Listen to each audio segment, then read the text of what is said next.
Hello everyone, welcome to my YouTube channel. Timmy nga pala, kung di ka pa naka-like and subscribe, mag-like and subscribe ka na sa YouTube channel ko para lagi kang update sa mga ipapalabas kong video and link at malaking bagay na yun para sa aming mga content creator. So, let's move forward tayo. So, anyway guys, GTA 5 remaster lang po pala to, okay? Sa mga nagtatanong nga pala kung bakit remaster yung tawag dito, okay. Ito ang explanation ng mga remaster. Kumbaga sa mga remaster, parang repack lang din po to, okay? Nire-repack lang din na katulad ng mga NBA, ganun. So, kaya po siya tinawag na remaster, binabawasan lang po siya. Kumbaga, tinatanggal lang yung mga medyo mahihirap na mission. Hindi, totoo lang guys hindi siya totally kumpleto sa mga mission. Meron kasi tayong 4 na GTA 5 na hawak na link, okay? Meron po tayo ditong original na 112. Meron po tayong 92 GB dito. Meron po tayong 79 or 78 GB. At eto na po yung pinakahuli natin, ang 52 GB. Ang tinatawag po na GTA 5 Elite, okay? So, kung mapapansin nyo rin guys, na sobrang smooth gaming ng ating GTA 5, sobrang panalo sa graphics, sobrang panalo sa performance, quality, at pasok din sa realistic, at ang ganda ng variety niya guys, sobrang walang tapon sa basura dito guys.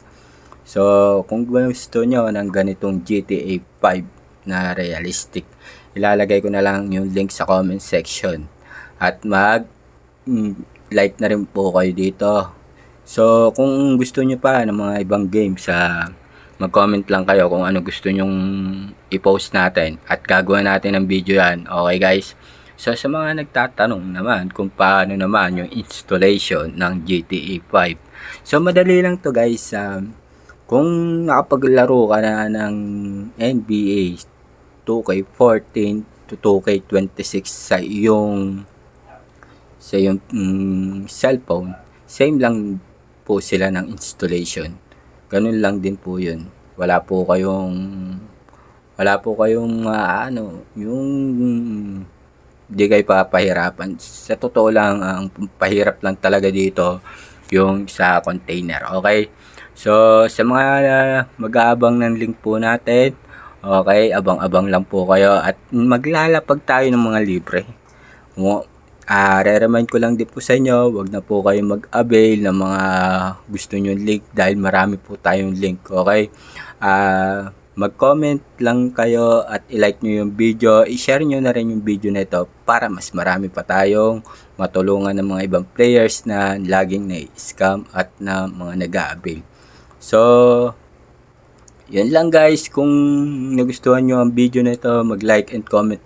Share nyo na rin yung video na ito para sa mga paparating na mga mga link, okay? So, hanggang dito na lang guys ang video natin. So, mag-iingat po kayo sa mga scammer at mga manloloko sa mga group, okay? So, lalagay ko na lang po yung link natin sa comment section. Don't forget and share the video. So, ayun lang guys. Bye-bye. Ingat kayo. Palagi. Love you.